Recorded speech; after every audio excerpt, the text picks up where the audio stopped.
Atas laporan Denis Ceriesta terhadap Bapak Rasman dan Ibu Elida Netia. Saya dipanggil sebagai saksi, asli juga klarifikasi. Berapa pertanyaan? Banyak banget. Tadi dari jam berapa? Dari jam 1, sekarang jam berapa nih? Jam 4 ya? Kali 5, 3 jam lebih ya? 3 jam lebih dan paling lebih banyak ditanya sama Astrid ya. Karena dia banyak berhubungan sama wanita kan, soal laporan Denis mengenai pelecehan yang dilakukan, dugaan pelecehan pelecehan yang dilakukan oleh tadi kita menjelaskan pertanyaan itu apa sih? Maksudnya apa? Di dalam atau ada? Intinya sih adalah kapan lihat video itu, Ya. terus berapa lama kenal Denis, kenal dengan Bang Rasman juga gimana kenalnya, terus ya bagaimana yang terjadi pada saat itu, semuanya ditanya. Detail. Banyak tadi saya tangan kertas juga banyak banget. Berapa lembar? Iya. Banyak. Kira-kira berapa? Lebih 20 20 lebih kayaknya. 20 lebih. Bang tadi kan ada MZ juga. Ketemu MZ nggak di Nggak atas? sengaja ketemu MZ tadi. Nah, terus lewat gimana? doang. Bukan MZ, saya ketemu Medina tadi. Nggak sengaja ketemu Medina Zian. Saya lagi di depan ruangan saya. Tiba-tiba lewat, Astrid bilang, itu Medina. Langsung saya panggil, Medina. Dia bilang gitu kan. Dia nengok, saya cuma bilang, halo, sehat selalu ya, saya bilang gitu. Bilangnya tempat penyidik. Saya bengong. Saya bengong dan saya coba udah sehat selalu. Saya masuk lagi ruangan saya, karena benar-benar nggak sengaja. Karena tempat Lewat, jadi dia diperiksa di sebelah saya. Beda 2 ruangan, beda 1 ruangan. bedanya apa? Kayak benar-benar di apa ya, diatur sama Tuhan, ketemu bisa ketemu ya, Iya. gitu. Kami kan ada unit-unitnya, kita di Iya, unit. nggak sengaja. Astrid yang Medina. Gimana, Langsung Pak? nengok, Medina saya panggil. Sudah melihat langsung kondisi dengan Udah tadi dia dikawal sama polisi juga, sama Polwan tadi, terus ada dia pengacaranya Pakaiannya Uci ya. ada pengacaranya Uci Flodea tadi. Flodea juga. Makanya branded nggak? Pakai baju orange tadi saya lihat. Yang enggak mah Astrid. Kalian kan kemarin katanya sudah ngirim apa bunga mungkin udah kalian tahu saya tahu. Nggak ada ikutan mau kirim bunga dengan kata-kata. Kirim bunga nggak? Kan ini kan masalahnya kan beliau kan ini jadi tersangka atas laporannya Uci ya. Uci. Nggak ada hubungannya sama saya ya. Hubungan sama saya Nanti nggak tahu kan laporan saya juga masih berjalan ya. ya karena kan laporan kita kan juga penipuan. Jadi Mas. kalau memang dia bisa masukkan lagi penipuan yang laporan yang penipuannya Ya. kita bulatkan, kita buat, ya mungkin saya akan kirim bunga. Tapi tetap lanjut ya punya. Oh lanjut dong, tetap lanjut. Dari kemarin juga suaminya Medina telepon saya, hubungin saya. Minta cabut laporan atau gimana? Nggak tahu, kita ketemu. Ah. Tapi saya bilang saya lagi sibuk kan. Tapi seandainya suaminya minta cabut laporan, abang gimana? Gini, kalau kita semua, kalau saya pribadi ya, kalau saya sayang dengan seseorang, berarti tugas saya adalah membuat orang itu harus ada efek jerah. Kenapa? Karena gitu. Kita kan semua pasti pengen, nanti semua orang kan akan meninggal dunia ya. Saya pengen orang tuh kan meninggal dunia tuh dengan nama baik, bukan dengan nama buruk. Karena saat orang meninggal itu yang dikenal adalah apa, dia sebagai apa, hidup sebagai apa. Justru kalau kita berpikir positif, bagaimana caranya supaya kita menyadarkan seseorang agar dia punya nama baik, bener nggak sih? Jadi menurut saya dimaafin, proses hukum tetap jalan. Yang intinya kayak kita aja yang cukup ya kita kan sekolah segala macam terpelajar aja bisa kena juga tipuannya dia gitu. Apalagi orang-orang yang mungkin nggak ngerti atau gimana, mungkin akan ada takutnya akan ada korban-korban. Iya, sampai seorang uya-kuya bisa kena tipu itu kan udah luar biasa, keren banget gitu. Maksudnya tadi Iya. pas lagi negor sempat bermuka nggak? Enggak, dia nengok, langsung nengok, Kamu di mana? terus bengong, halo, sehat selalu gitu kan. Masih bengong, gue cabut lagi. Oke, Bang Uya, berarti Bang Uya terhadap yang terkait laporan terhadap RAN sendiri ingin proses lebih lanjut lagi atau berdamai atau seperti apa? Kalau pelaporannya kan pelaporannya Denis ya? Iya. Kalau pelaporan gue nanti lagi dipertimbangkan. Tapi kalau gue jadi saksi pelaporan Denis, dan tadi yang ditanya adalah ya seputar dugaan banyak ya pelecehan yang Denis dibilang cadel, stroke, lidah pendek. Terus itu juga dugaan pelecehan seksual secara verbal. Yang dia mengonotasikan buah-buahan, sebagai, iya kan? tubuh wanita. Itu sangat merendahkan sekali, dan tadi Astrid juga berpendapat bahwa ini bukan hanya merendahkan Denis tapi juga wanita secara umum. Ya, Ini merendahkan kaum wanita secara umum. betul. Dan ini harusnya wanita se-Indonesia tuh mendengar ini sih pasti nggak akan ada yang terima sih. Aku ngomong sama penyidik begitu juga, aku bilang aku sebagai seorang wanita tidak terima apa yang dia ngomong. Itu sangat apa ya, Sangat merendahkan banget deh. Dengernya aja kita perempuan agak jijik banget gitu. Kan saya juga sempat nanya, kan kemarin Bu Eli dan Eti datang ke podcast saya tanya, Ibu sebagai pengacaranya Abang Rasman, melihat ini gimana? Oh dibilang saya nggak pernah lihat katanya. Loh bukannya Ibu di sebelahnya dalam hati saya kan? Tapi dibilang akhirnya saya tetap kejar, sebagai seorang wanita dia di mana deh? Ya akhirnya kan dibilang, kalau nggak salah ya sebetulnya tidak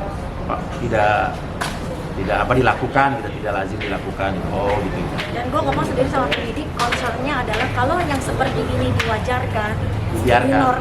dinormalisasikan, nanti Sungai, gimana kan? anak-anak kita? Enggak, maksudnya kan gimana dinormalkan lah orang Normalisasikan. laki-laki ngomong kayak BKT gini, ya? ya. Laki-laki ngomong kayak gini diwajarkan, itu kan kasihan nanti anak-anak kita yang melihat, oh ini berarti boleh ya ngomong kayak gitu, padahal itu adalah sebuah bentuk pelecehan. Ya saya rasa semua wanita Indonesia yang menonton tayangan itu pasti marah lah. Pasti marah, merasa rendahkan, karena apalagi kan semua orang mau laki perempuan dilahirkan dari rahim seorang wanita. Nggak pantas Kayak suara ini. laki-laki ngomong kayak gitu. Berarti ingin dipenjara dong ya?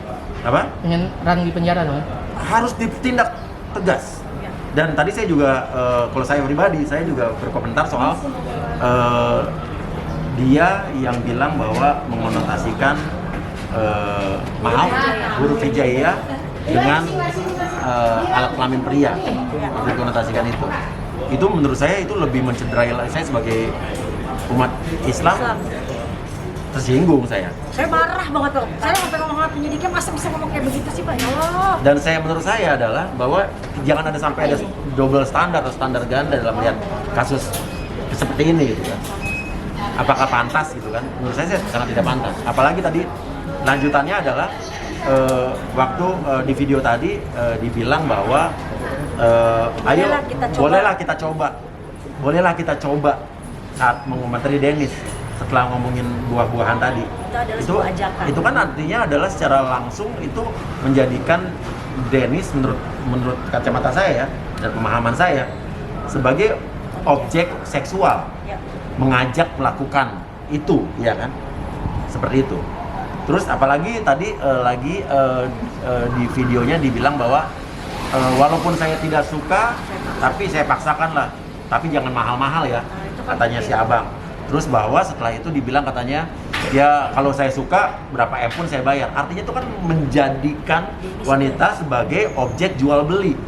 Nah maaf kata, Dennis kan bukan wanita penghibur, bukan apa segala macam. Itu menurut saya ini banyak banget sih yang ibaratnya offside-nya banyak banget menurut saya. Oh ya Mbak, saya cuman dengan adanya pemanggilan dan jalan BAP seperti ini kan pastinya ada kerugian waktu juga. Oh iyalah. Datang gitu. Itu berarti Mbak Sri sama Bang Uma sendiri ikhlas dan support aja. Oh iya. Ikhlas dan support ya. Karena ini permasalahannya kan di wanita juga, maksudnya dia melecehkan wanita. Jadi saya bilang saya siap. Harusnya hari Saya datang. ini kita balik. Ya, saya bilang saya nggak mau. Nggak saya jadi gara-gara saya mau ini. klarifikasi dulu ini, dipanggil saya mau Datang. datangin. Karena memang menurut saya ini sangat tidak pantas. Tidak pantas. Makanya saya harusnya hari ini kembali nggak udah diundur aja. Pak Tuyo ya, terkait podcast yang bareng Pak Muldoko itu seperti Iya. ya, gimana akhirnya mengkuliti si Erran? Saya gini, saya bukan mengkuliti ya, ibaratnya intinya adalah saya kan ibaratnya mempertanyakan, dan saya orangnya fair kok. Kalaupun dari pihak abang juga mau ngomong ke saya, klarifikasi pun saya oke kok. Ya kan kemarin sampai kan Bang Rasman tuh selalu menyebut nama Bang Egy Sujana kan. Saya pun undang ke saya, ya kan? Artinya kan saya fair. Walaupun ternyata dari Bang Egy Sujana mengatakan bahwa untuk kasus Bu Evi Susanti yang istri mantan Gubernur Sumatera Utara, menyatakan bahwa Bang Egy Sujana tidak pernah menangani kasus Bu Evi, dan sementara Bang Rasman itu memakai kop suratnya dari Bang Egy Sujana, dan Bang Egy Sujana baru tahu di podcast saya. Ya. Artinya kan walaupun Bang Egy Sujana selalu disebut-sebut nama Bang Rasman pun saya undang, ya kan? Artinya kan ibarat temannya Bang Rasman pun saya undang. Supaya biar lebih berimbang dan untuk klarifikasi benar nggak nih? Ya, ternyata yang mengagetkan adalah Bang Egy Sujana malah, loh saya nggak tahu apa-apa soal ini, gitu kan. Banyak kebohongan yang tercipta. Nah, terus kayak Pak Muldoko pun kemarin kayak undangan emang kita ngomongin soal politik, presiden 3 periode, soal larangan ekspor CPO gitu kan. dan lain-lain sebagainya. Dan kebetulan Pak Muldoko adalah wakil ketua tim pemenangan Jokowi Ma'ruf Amin. Dan di mana Pak Muldoko bilang pada saat itu bahwa untuk saat itu saya tidak mengenal Rasman pada saat itu. Dan Pak Muldoko dia bilang yang bisa dikatakan juru bicara Ma'ruf Amin dalam Pilpres 2019 adalah yang tertulis di situ. Itu kan namanya juru bicara. Ada kan? Kalian bisa Google deh, jubirnya siapa aja kelihatan Ya. di situ. Jubir apa mungkin influencer juga datanya ada, Ada. berapa puluh 43 tidak ada juga. kalau nggak salah. Nah, bisa jadi pendukung. Kalau saya bisa juga, saya mendukung Jokowi gitu kan. Iya, tapi kan bukan berarti gue juru bicara. Juru bicara tuh hanya ada 8 orang. Iya kan? Juru bicara juga beda sama juru kampanye beda. Juru kampanye yang di juru 7 partai apakah dia bisa dibilang juru bicara Ma'ruf Amin dan Pak Jokowi? Tidak bisa. Ya pasti ada surat keputusan itu. Kalian pasti udah pegang surat keputusan, nanti saya share. Iya, ada beredar di internet Di juga. internet juga banyak kok, bisa Iya. dilihat, bisa dicek yang Iya. real, maksudnya Iya, iya. siapa juru bicaranya kelihatan kok. Iya. Kalau ya, bunda ini RZ di dalam tapi abang itu tidak terlihat, minta pendapatnya. Nah, tadi saya penasaran, kok lewat tanpa didampingi pengacaranya kemana gitu? Tadi di kawal polisi sih tadi saya lihat. Iya. Kemana gitu pengacaranya Medina tadi? Saya nggak tahu kemana. Harusnya sih ada ya.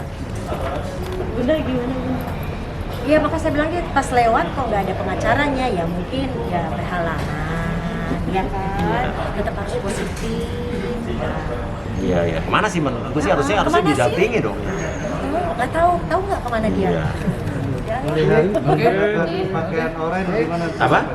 Menggunakan pakaian oranye tadi melihat dan gimana tanggapannya? Kasihan atau gimana? Ya kalau nggak sih kasihan ya. Tapi jujur nih, banyak banget berita segala macam, ngeliatin dia pakai baju oranye segala macam. Aku ngomong sama Uya di Instagram kita kalau bisa nggak usah menampilkan dia, karena kita juga harus akui dia punya keluarga. Saya bilang gitu, dia punya keluarga. Kita Dan ini kan harus- dalam kasus yang sekarang kan bukan sekarang urusan juga sama bukan kita. kasus gue. Gue bilang ya udah, gue cuma bisa bilang sabar, tawakal, ngadepin semuanya. Tadi kan Kenapa? makanya tadi waktu gue ketemu dia juga kan nggak sengaja nggak ketemu, gue bilang sehat selalu. Berarti kan gue doakan supaya sehat dan bisa mempertanggungjawabkan perbuatannya Iya. untuk kasus-kasus yang lain gitu, termasuk laporan saya. Jadi juga gue doain sehat tuh maksudnya. Tapi dia cukup tenang dong sih, maksudnya dia Apa? udah cukup tenang dong, dia sudah di dalam, nanti tidak ada orang Tapi tadi yang seger kok, nggak kayak orang sakit, beneran seger. Ini pengamatan gue ya, gue ngeliat nggak sengaja kayak Tuhan mempertemukan gue nggak sengaja tadi. Dan ibaratnya pertanyaan gue satu nih, ya kan? Dulu abang pengacara bilang bahwa kalau sampai dia berbohong, saya akan mundur jadi pengacara. Dan dulu kan dibilang bahwa katanya sakit, bipolar akut tingkat tinggi. Tapi kan kemarin tuh dijemput di sini diperiksa sama rumah sakit yang berwenang dinyatakan sehat. Artinya siapa yang bohong? Bener nggak? Siapa yang ya? Mereka kan ada dua, satu bilang sakit, satu bilang sehat. Nah, gua nggak tahu tuh siapa yang benar, siapa yang enggak. Dan artinya pertanyaan gua apakah kalau ada kebohongan, artinya kebohongan ini bisa ditindaklanjuti. Dan apakah pertanyaan gue sebagai orang awam ya, sebagai orang awam untuk kasus umum ya, general. Apakah seorang pengacara yang menghalang-halangi atau membuat keterangan palsu itu bisa juga dikenakan pidana? Saya nggak tahu, saya nanya nih. Seingat gue pernah dulu ada kasus yang pengacara juga masuk ya. Yang menghalangi penyelidikan. Iya, kayak begitulah kurang lebih. Saya nanya ini kan saya Nanya. sebagai orang awam. Iya. Siapa? Oke, itu dong tambahan tentang Bunda Natali. Udah siapa? Alah. Gimana Bang Piuya nih abis podcast akhirnya? Enggak sih, saya nasihatin Natali, kan ini kan ponakannya Astrid. Saya nasihatin Natali bahwa ini jujur demi Allah saya bilang, Natali kalau masih bisa rujuk, kenapa nggak rujuk? Saya juga mengajak mereka untuk ketemuan tanpa podcast, tanpa kamera, tanpa apapun. Gitu. Cuman yang nggak tahu, silahkan kalau siap hubungin gua gitu. Pokoknya pada intinya adalah kalau gua sebagai orang luar, benar-benar walaupun tantenya tapi gua adalah orang luar. Dan Kang Sule juga telepon ngobrol sama gua, komunikasi tiap hari komunikasi. Kemarin juga Sampai ngobrol kemarin sama gue. komunikasi, dan gue juga bilang sama Natali, gue nggak bisa ngasih tahu apa yang Kang Sule omongin ke gue, ada hal-hal yang nggak bisa gue kasih tahu. Dan gue penjaga itu. Gitu. Tapi kalau hal-hal yang Kang Sule bilang gue boleh ngomong sama Natali, misalnya kayak penjembatan, gue ngomongin sama Natali. Tapi ada hal-hal lain yang gue cukup gue makan Sule yang tahu, kayak gitu-gitu. Walaupun dia ponakannya Astrid. Jadi gue cukup fair dan gue berdua menyarankan untuk mereka rujuk. Tapi kan balik lagi, tapi kan Kaget nggak sih kemarin sempat tiba-tiba ada gugatan di oh, jujur kaget karena kan kita mana ada sih keluarga yang pengen ponakannya atau sepupu atau siapapun yang cerai itu pasti nggak akan ada yang mau kayak gitu. Jadi tapi kembali lagi yang menjalankan itu kan Natali, kembali lagi yang menjalankan itu kan Kang Sule. Permasalahan dalam keluarga tuh Natali tidak pernah ngomong sedikit pun, tidak pernah.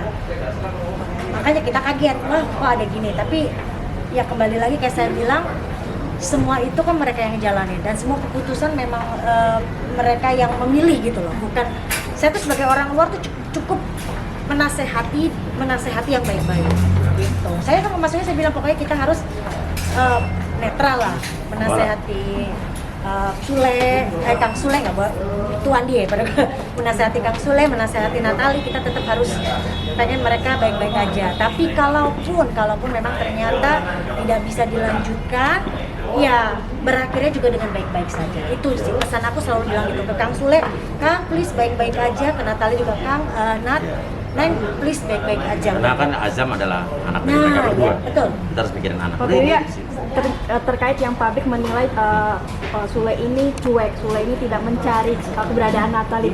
Gimana kemarin perihal obrolan dengan Kang Sule? Enggak sih, kalau menurut gua Kang Sule kan menghubungi gua pun artinya kan dia ingin ada upaya untuk menyelesaikan masalah ini ya, menurut gua gitu. Tapi kan gua tidak bisa, gua hanya memberikan saran, tapi kan selanjutnya selalu urusan mereka berdua. Gua udah menawarkan kalau misalnya kalian mau ketemu, gua jembatani boleh, ayo tanpa kamera, tanpa podcast, ayo. Gua udah bilang gitu.